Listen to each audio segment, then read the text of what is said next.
अगर आप एक न्यू पेरेंट हैं जिनको अभी अभी पता चला है कि आपके बच्चे को स्पीच या लैंग्वेज की प्रॉब्लम है और आपके बच्चे ने अभी तक बोलना स्टार्ट नहीं किया है, तो ये वीडियो आपके लिए है। क्योंकि इस वीडियो में मैं आपको पूरी गाइडेंस देने वाली हूँ कि अगर स्पीच थेरेपी चाहिए तो वो क्यों चाहिए और उसमें क्या होता है और कैसे स्पीच थेरेपिस्ट बच्चों के लिए गोल चूज़ करते हैं और क्या क्या हम कर सकते हैं उनके साथ लॉन्ग टर्म गोल लेकर, जिससे कि वो बोलना स्टार्ट कर दें 100% और उनकी ये जो प्रॉब्लम है ये सॉल्व हो जाए। तो ये पूरी वीडियो आपको ध्यान से सुननी है। इस वीडियो में मैं आपको बताने वाली हूँ डायग्नोसिस से लेकर पूरा रिकवरी तक का प्रोसीजर, कि क्या होता है और कैसे आप पेरेंट्स को क्या करना चाहिए और हम थेरेपिस्ट कैसे वर्क करते हैं। तो सबसे पहले, जब आपको पता चल गया है कि बच्चे को स्पीच और लैंग्वेज की नीड है, मतलब अगर आपका बच्चा नहीं बोल रहा है तो उसको नीड है, तो आप सबसे पहले एक पीडियाट्रिशियन से या स्पीच लैंग्वेज थेरेपिस्ट से मिलिए, उनसे डायग्नोसिस करवाइए। डायग्नोसिस की ज़रूरत क्यों है? क्योंकि वो आपके बच्चे को देखते हैं कि उसकी लैंग्वेज या स्पीच कितनी डिलेड है। तो इसके लिए आपको स्पीच एंड लैंग्वेज थेरेपिस्ट जब आप उनसे मिलेंगे तो वो आपके बच्चे का असेसमेंट करते हैं, जिसमें वो ये देखते हैं कि आपका बच्चा कितनी एज का है और उसकी स्पीच और लैंग्वेज अभी कितनी एज की हो गई है। तो फॉर एग्ज़ाम्पल, अगर आपका बच्चा अभी 2 साल का हो गया है और वो 6 महीने के बच्चे के जितना ही बोल पा रहा है, 6 महीने का बच्चा एक बैबलिंग करता है, जो चेनिंग ऑफ साउंड्स होती है, ब ब ब ब त त त त, तो अगर वो उतना ही कर रहा है और अंडरस्टैंडिंग में भी 6 महीने जितना ही रिस्पॉन्स दे रहा है, तो वो उसके अकॉर्डिंग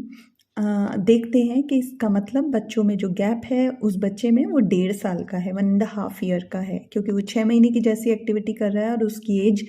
2 इयर्स की हो चुकी है, तो 1.5 ईयर का यानी कि 1.5 साल का गैप है उसकी स्पीच एंड लैंग्वेज में। तो वो उसके अकॉर्डिंग वहीं से काम करना शुरू करते हैं कि उसको 6 महीने के बच्चे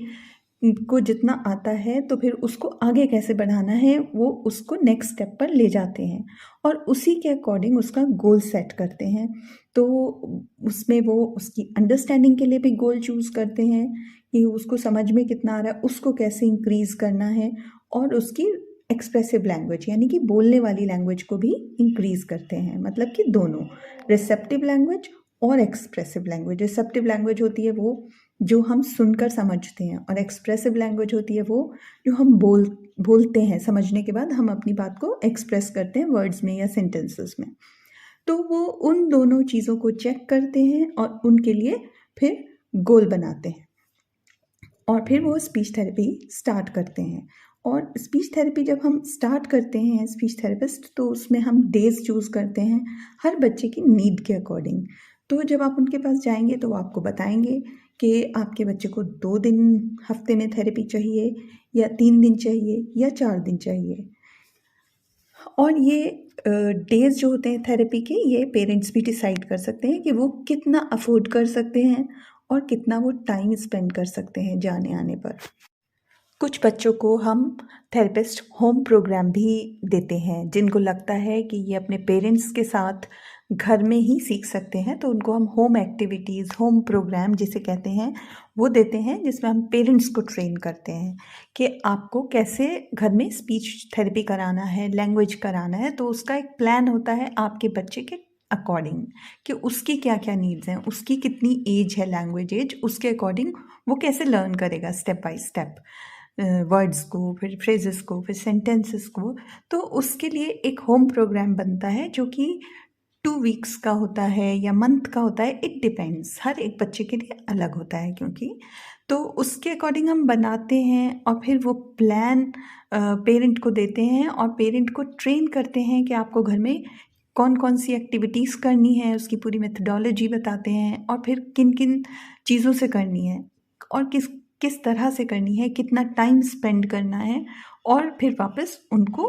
बुलाते हैं फॉलो अप के लिए। फिर वो फॉलो अप के लिए आते हैं तो हम उनको करवा के देखते हैं कि कैसे करा आपने, घर में करके दिखाइए। फिर उनकी गलतियों को भी बताते हैं, कई बार जो गलत कर रहे हैं अगर कुछ, और उसके बाद उनको और फर्दर गाइडेंस देते हैं। तो इस तरह से करके भी होम प्रोग्राम के थ्रू और पेरेंट्स ट्रेनिंग के थ्रू भी बहुत बच्चे बोलने लगते हैं। तो ये भी डिपेंड करता है कि कोई पेरेंट विलिंग होता है कि हाँ मैं होम प्रोग्राम के थ्रू कर सकता हूँ, और कोई पेरेंट डिनाई कर देता है और उनको होता है कि बस मेरे को थेरेपी ही कराना है। और बच्चों पर भी डिपेंड करता है कि कुछ तो सिर्फ स्पीच थेरेपिस्ट के साथ ही करते हैं, और कुछ सिर्फ घर में करके भी उनका जो है इम्प्रूवमेंट आ जाता है। और ऐसा मेरे एक्सपीरियंस में बहुत बार हुआ है। तो इस तरह से आपको सबसे पहले जाकर डायग्नोसिस कराना है, स्पीच थेरेपिस्ट के साथ प्लान करना है कि अपने थेरेपी सेशंस, और नहीं तो होम प्रोग्राम भी कर सकते हैं। और उसके बाद जो नेक्स्ट स्टेप है कि क्या होता क्या है थेरेपी में, वो मैं आपको नेक्स्ट वीडियो में देने वाली हूँ। तो तब तक के लिए आप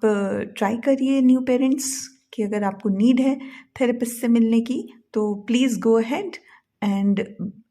बिगिन योर चाइल्ड्स थेरेपी। और आप देख लीजिएगा, उसमें आपको पता भी चलेगा वहाँ जाने से कि कितने माइलस्टोन्स हैं आपके बच्चे के, आपका बच्चा किस एज की लैंग्वेज और स्पीच के किस लेवल पर है एक्चुअली। ओके, तो तब तक के लिए बाय बाय,